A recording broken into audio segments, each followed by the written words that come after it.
Hi, everyone, and welcome to today's product demo, Measurement Matters. Meet your team improvement goals with the ETI 2.0, hosted by HRDQ-U and presented by Kevin Correa and Sally Stamp. My name is Sarah, and I will moderate today's webinar. Our webinar will last around 1 hour, maybe a little bit less than that. If you have any questions or comments, please type them into the questions box on your GoToWebinar control panel. You can also download today's handout under the handouts dropdown on your control panel as well. And today's webinar is sponsored by HRDQ. HRDQ is based upon research of our published training tools. For more than 40 years, HRDQ has been a provider of research-based training resources for classroom, virtual, and online soft skills training to help retain employees and clients, make better decisions, improve performance, and much more. You can learn more about HRDQ at hrdqstore.com. And I'd like to welcome our presenters today, Kevin Correa and Sally Stamp. Kevin is an industrial and organizational psychologist, consultant, and master somatic coach specializing in leadership, teams, and organizational performance. A co-author of the Extraordinary Teams Inventory and the Embodied Leadership Assessment, Kevin has over 35 years of experience coaching executives and teams. He led the national consulting firm for 27 years and has worked with the public and private sector clients, including federal agencies, NGOs, and Fortune 500 companies. Sally is a board-certified coach and consultant focused on leadership development, communication, and cultural transformation. A founding member of the Extraordinary Teams Partnership, she co-authored the ETI 2.0 and integrates strengths-based coaching to enhance team effectiveness. With a background in counseling, sociology, psychology, and nursing, Sally brings a collaborative approach to her work, fostering growth, trust, and productivity in organizations. Thank you both for joining us today to start talking about the ETI 2.0. Thank you, Sarah. We really appreciate the invitation and look forward to spending a little time with everybody in the audience. So we want to get right to it and tell you a lot about the ETI, Extraordinary Teams Inventory, but the learning objectives, which you can see for today, are pretty straightforward. We want to talk about the tool, how it was developed, and I must add that Kevin was a developer of the instrument, so it's exciting always to have him available to give us that in-depth look into the tool. And we want you to understand how it works, what it measures, become familiar with the report itself, and look at ways that you can actually use the tool as an internal or external consultant or coach. And we'll talk a little bit about the differences between this assessment and some others that are available to you, and conclude with a few remarks about how you too, if interested, could become a certified ETI practitioner. So Kevin, I'm going to toss it to you to talk a little bit about the products in this suite. Yeah, thanks, Sally, and thanks to all of you for hanging in here with us for the next few minutes.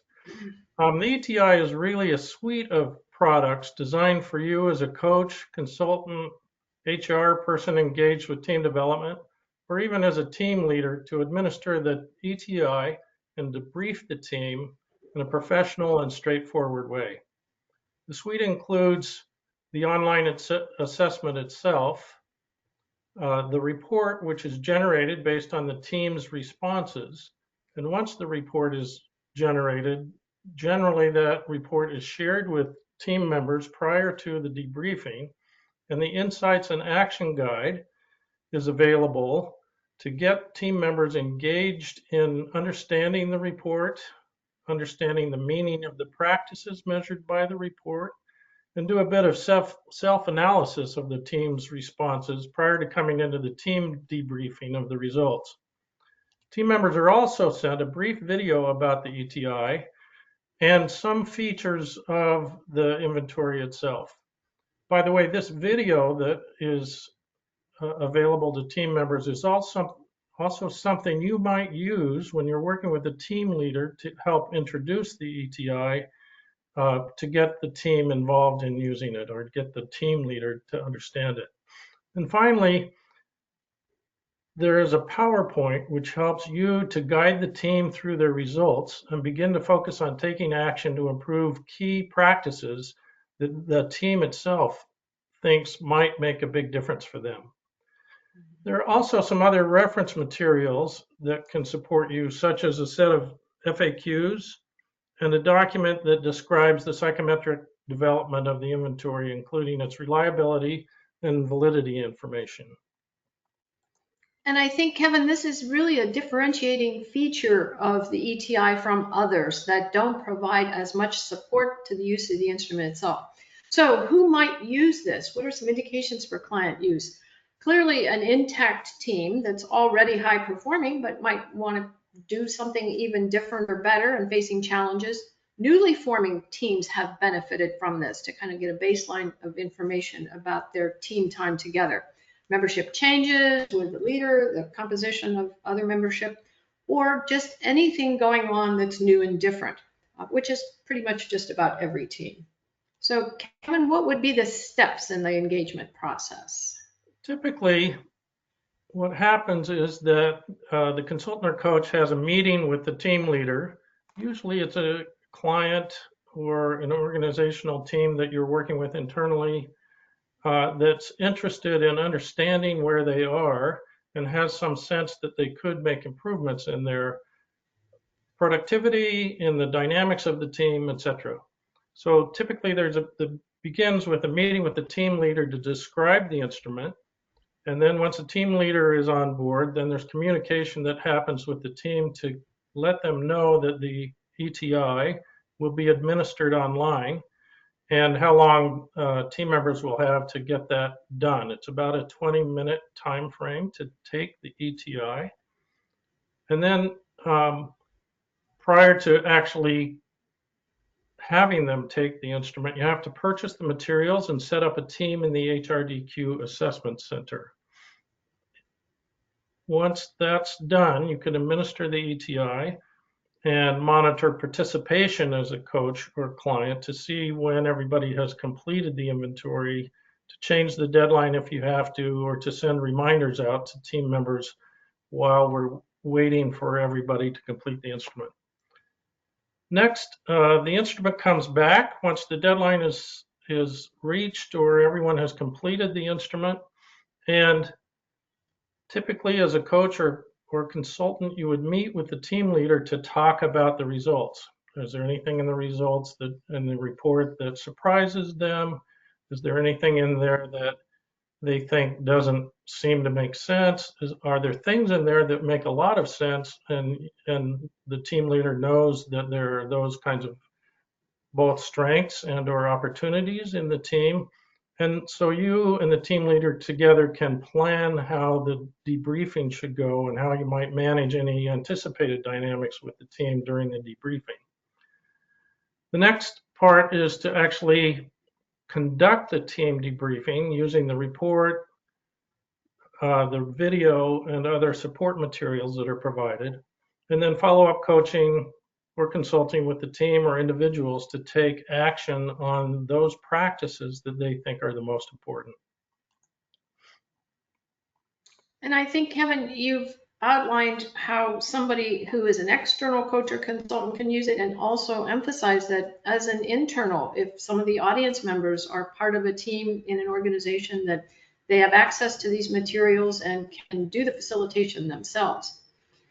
What we'd like to do now is invite you to experience something that we typically have teams that we work with do, and that is to think of a time when you were involved in a group. It could have been an intact team or another team in a work setting where you had an exceptional team experience. It's one that you remember. It's one that you can get excited about when you reflect on it.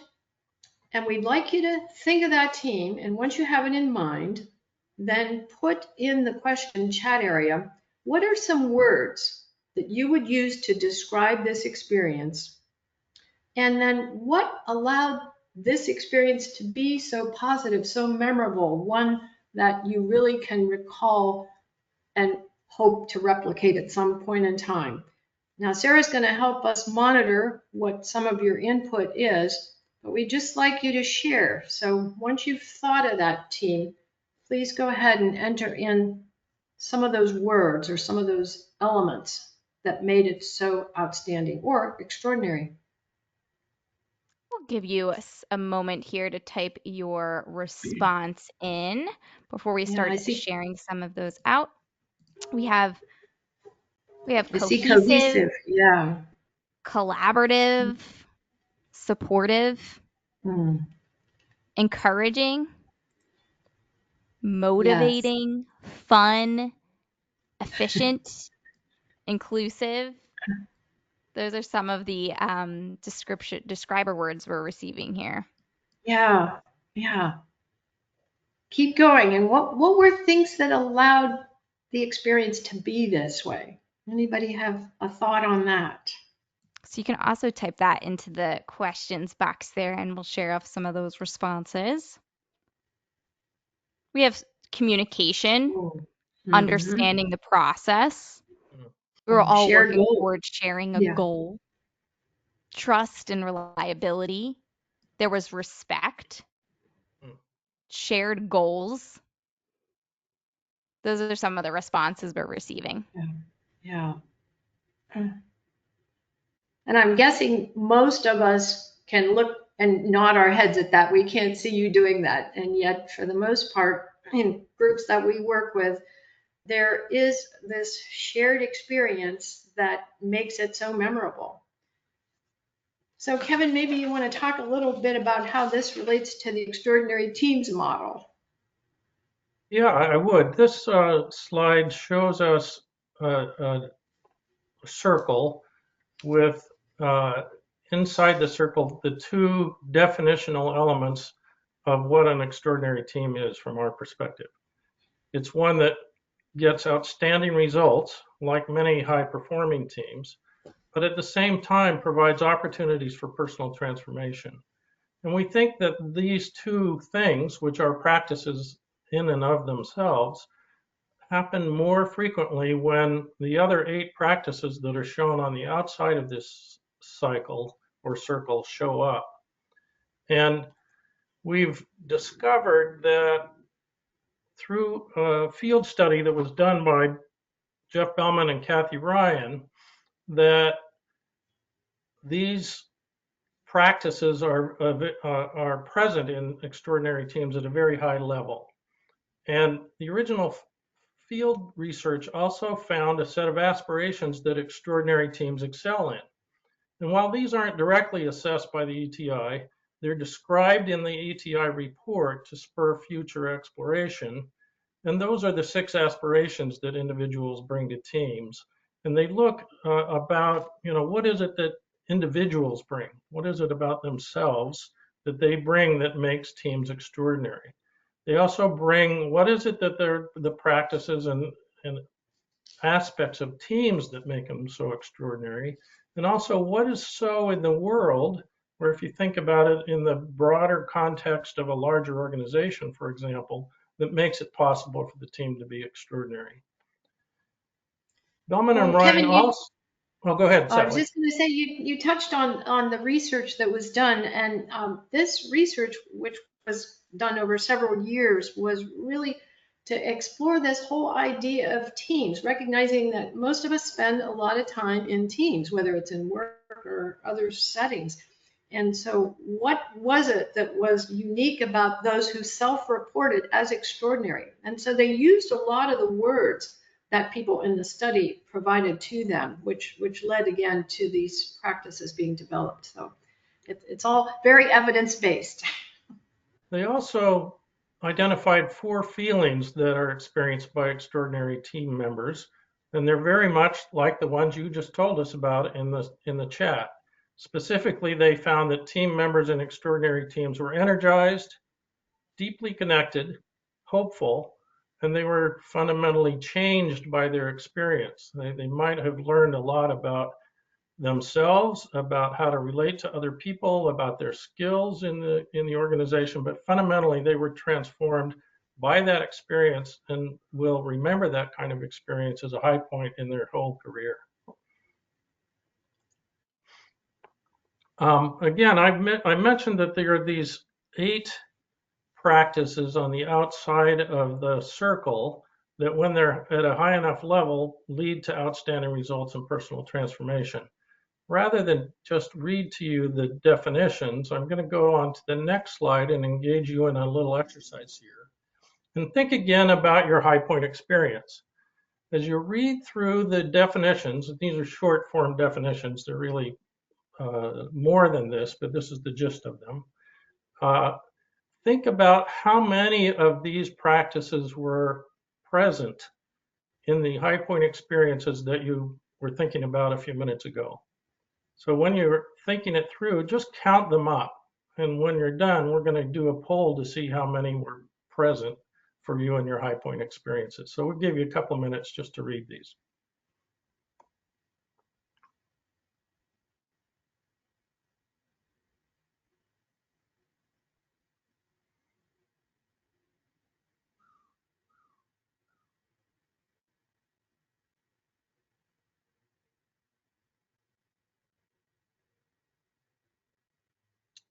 So as we're getting ready to move into the poll, an example might be in my high point experience that I was personally transformed. I had a real strong sense of purpose, and I had really strong relationships with the other people in the team, and there was really strong shared leadership in that team. So for me, that would have ended up being 4 of the practices that were present, if I'm counting right. So let's go ahead and move into the poll. All right, let's launch this poll here. So again, we have the poll launched. We'll give you a moment to answer. So you count up the number of practices that were relevant to you and then submit your answer. And we'll give you a second here to think that over, and then we'll share the results up on the screen. Give you 10 more seconds. We have about a little more than half of you voted, so we'll give you a couple more seconds there.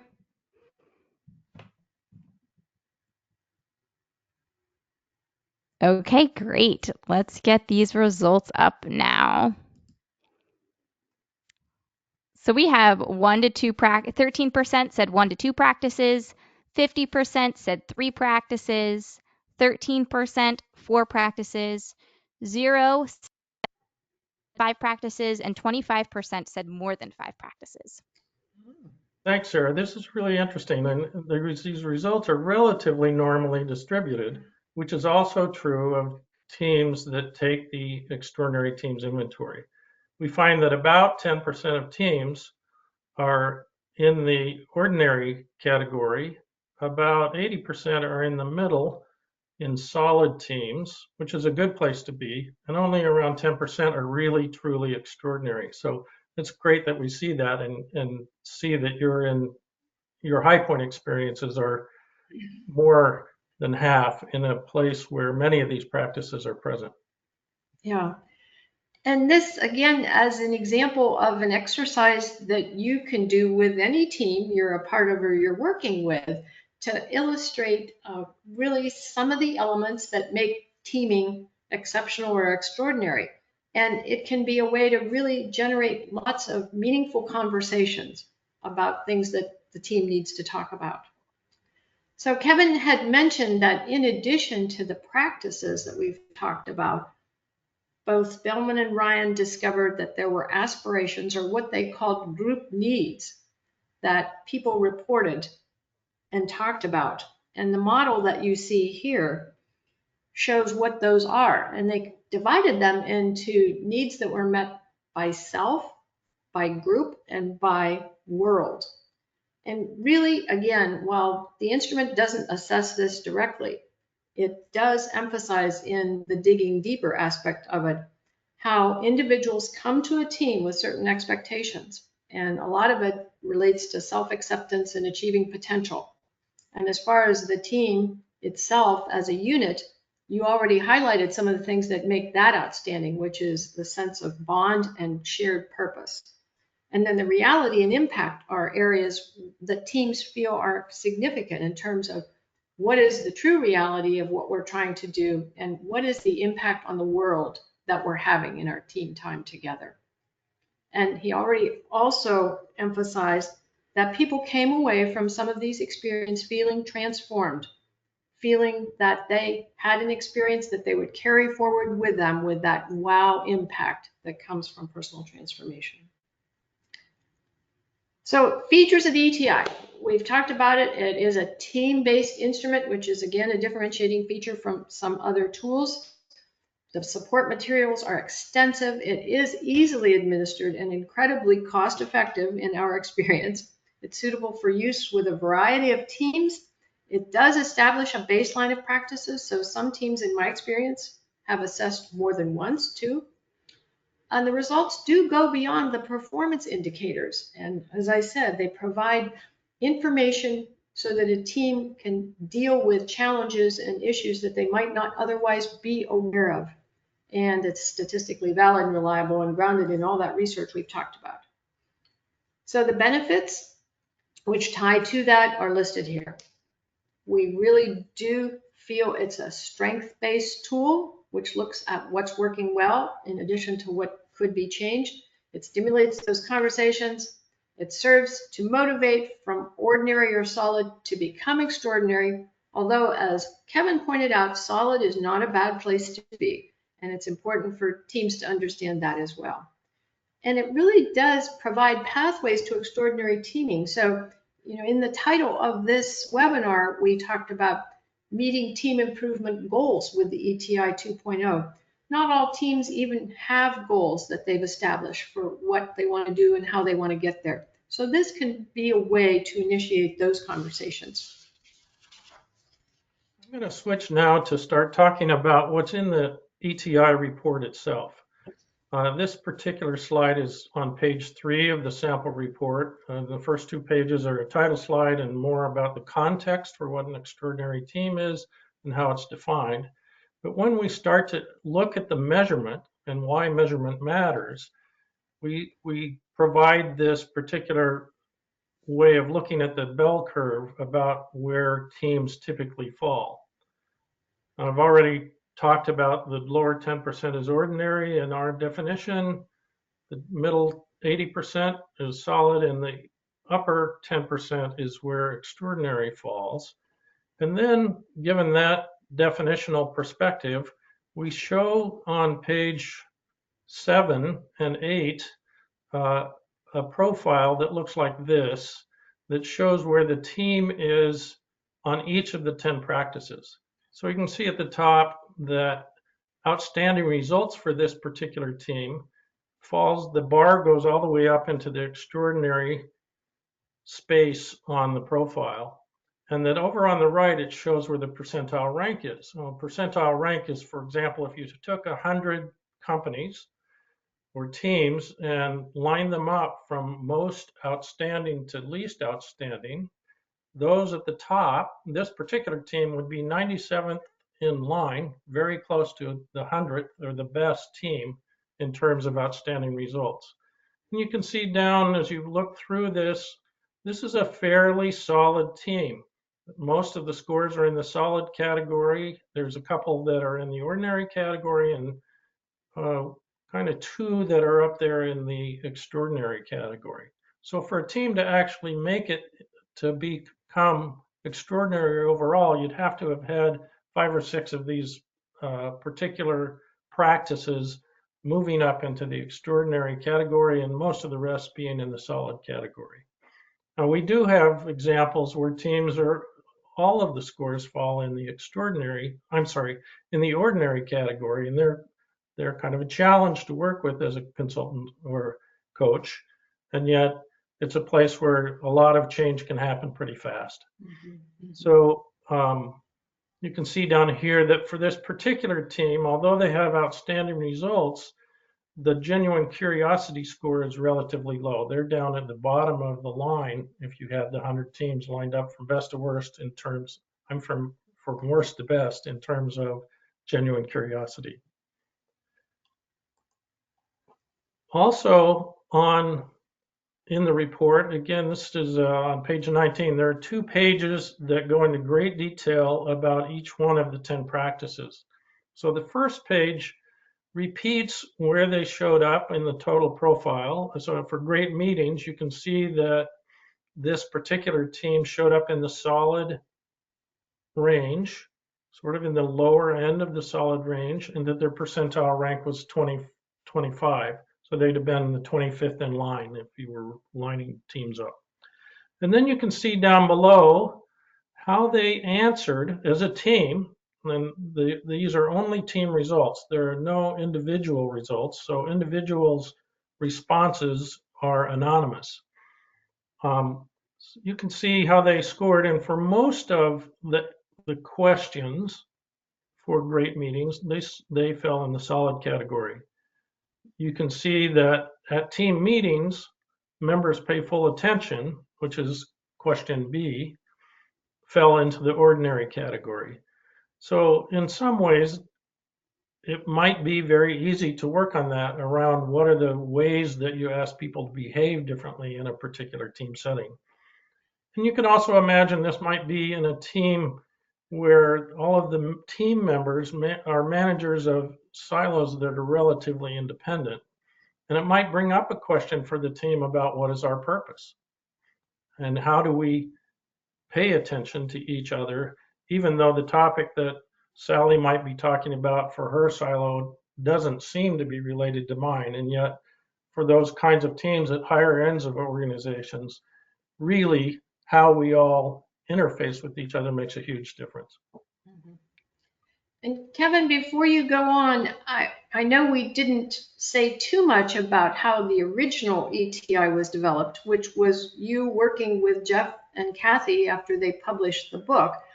Some of the significant changes, though, in ETI 2.0 were reflected on the slide that you were just on, which is where a team actually falls within each range, the low, medium, and high, as well as the percentile rank. So as the instrument has been refined and used over and over, it just includes so much more information that a team can really use and value. So this was another major addition to the report where we expanded suggestions for probing about the results.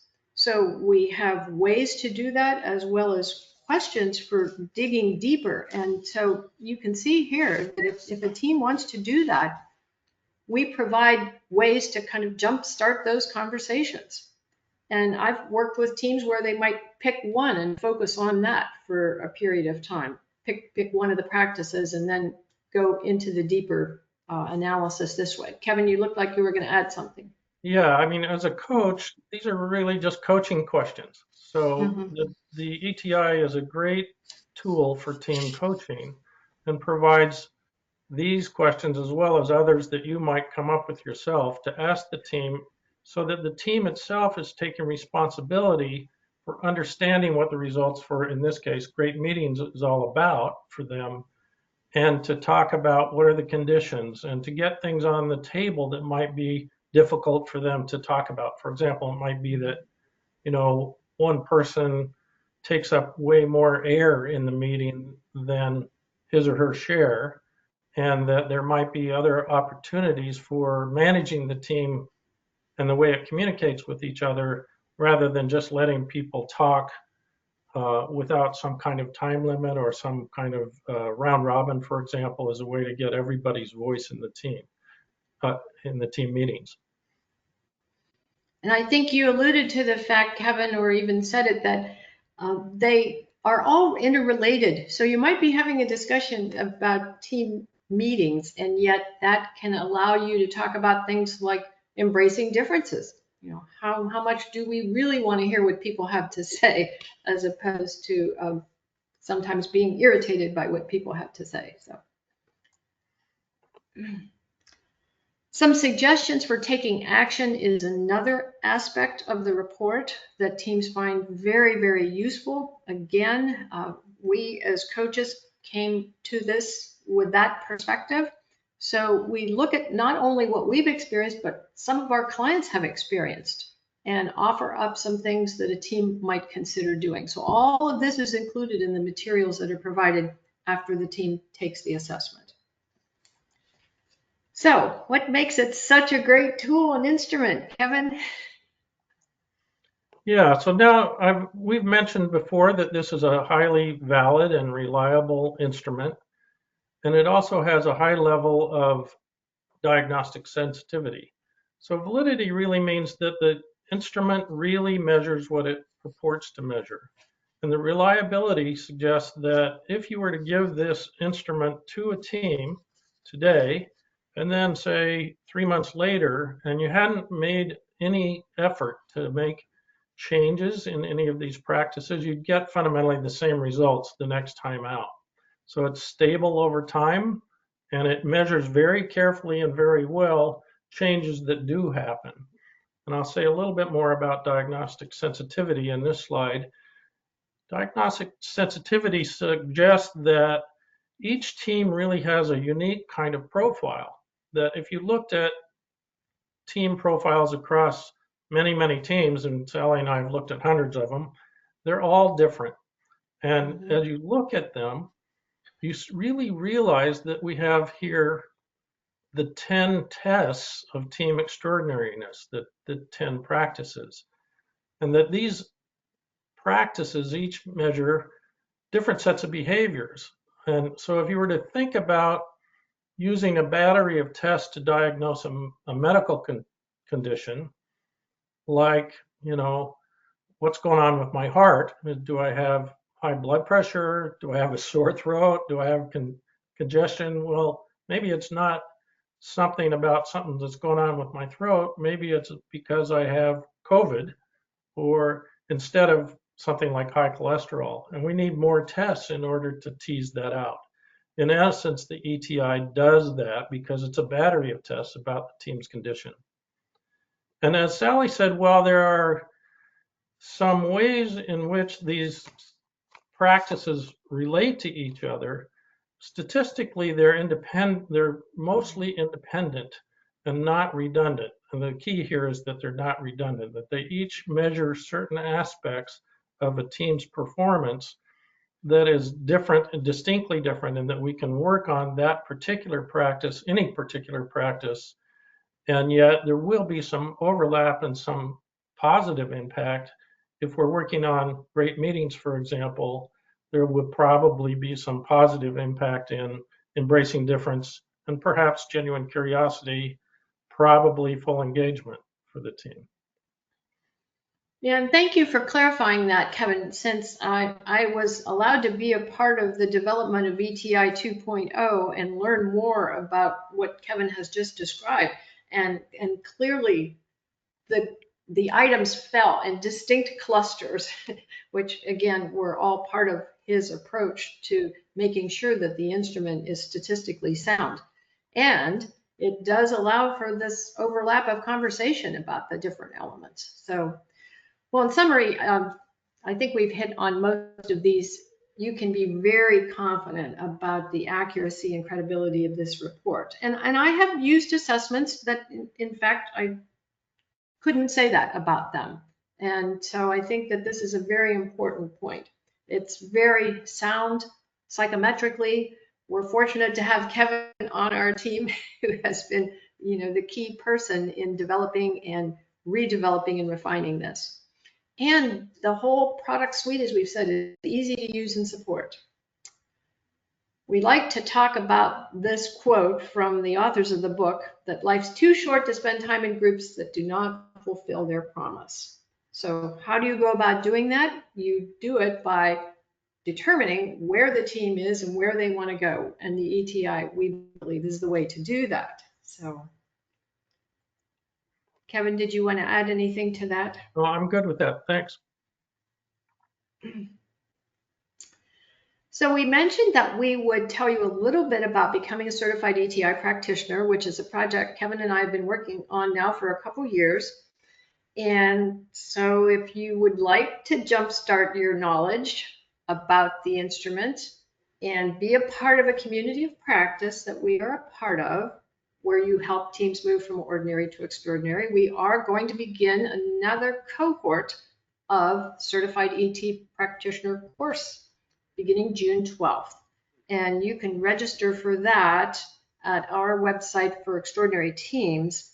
And I understand Sarah will be providing materials related to this webinar today, the slides and contact information for anyone who is interested. And for those who do become certified practitioners, you would then have the opportunity to be a part of the Extraordinary Teams Partnership listing. And while it's not necessary to do that, as a certified practitioner, you will really be able to more easily administer the ETI, have consulting engagements where you debrief the findings.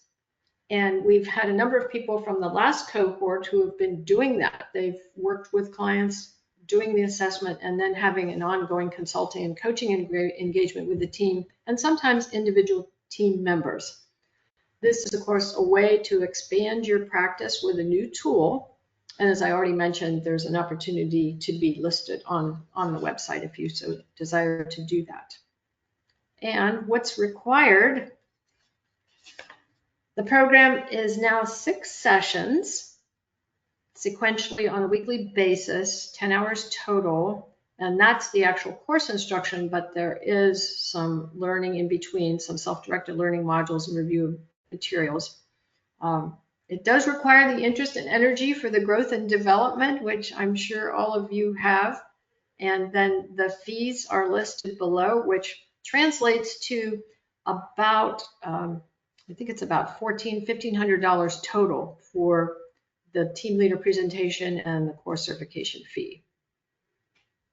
I'll just add that as a coach Yes. or consultant external to a team, we think there's at least a 3-to-1 return on investment after the first time you use the extraordinary teams inventory with the team. And for internals, that also helps you understand the value of your time working with the team on team development using an instrument like this.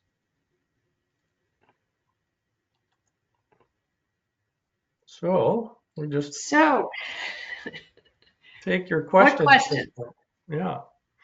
Yes, so we will open it up for questions here. If you have a question about anything that you learned today that Kevin and Sally talked about, please chat that in the questions box. We have some time to answer that for you today. And again, if you think of anything later after we hop off our call today, you can always contact us as well at support at HRDQstore.com, and we'll make sure to assist you there. So we have our first question that came through. How does the ETI 2.0 compare to other team assessment tools in terms of accuracy and actionable insights? Sally, do you want to take that? I will. Again, the evidence-based aspect of the foundation for the ETI is quite different from other tools that I have used. So that is a key piece. The other aspect that I have found to be so true, not only myself, but other people who have used it, is the ease of use and the amount of information that you get from taking the assessment. As we tried to show you, not only reflecting the results on a team basis, but giving you ways to explore this information. And I know, Kevin, you talked about a diagnostic tool and needing to do more than one thing, which this does. I think of the ETI as one of those multi-use tools, the ones that can go from being a screwdriver to a hammer to whatever, because it really does allow you to look at different aspects of the team experience. So I'm clearly a proponent of the use of this tool and have a very positive bias, and yet it's grounded, again, in the research behind it. And Kevin, of course, who is very accessible, and that's another aspect of what I think is an advantage of the instrument, where he will respond to questions from people who use it and make what is not always clear very clear. And one Another more aspect question. I'd mention is that the fact that the team results in the report are based on the team's averages in each of the practices really helps to get the honest truth about what's going on in the team, because the team leader or others in the organization, even we, can't access the individual results that come forward in the report.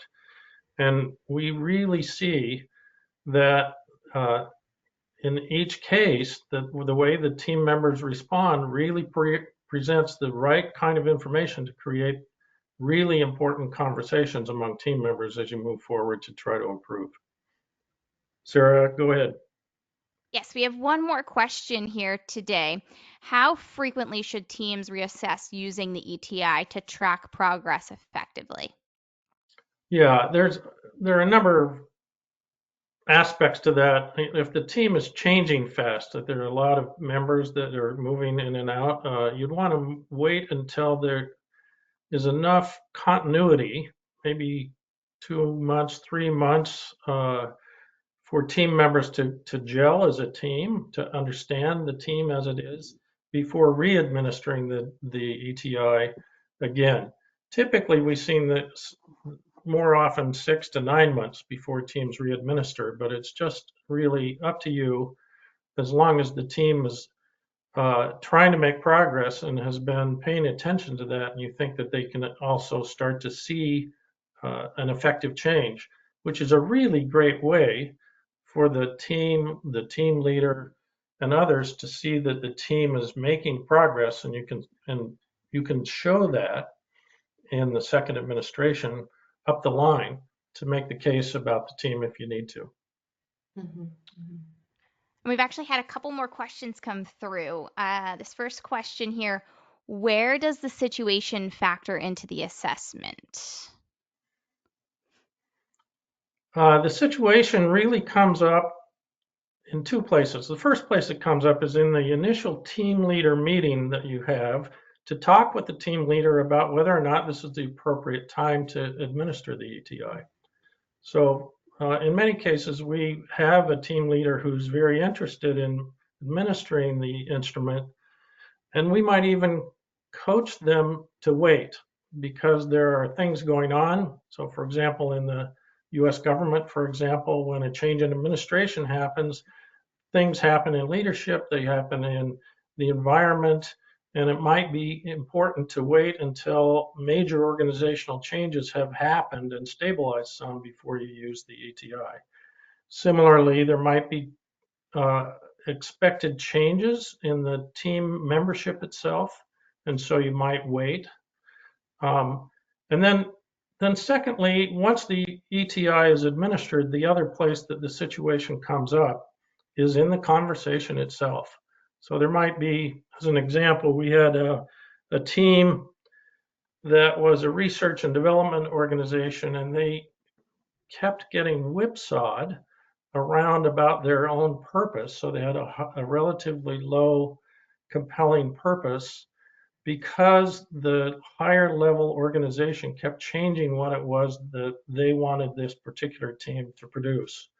And, uh, and that was a situational element that wasn't about the team itself, but rather about policy and power and access, and their own power in decision making with regard to their purpose. So those were very important situational aspects, and the team will bring those things forward, whatever they are. Mhm.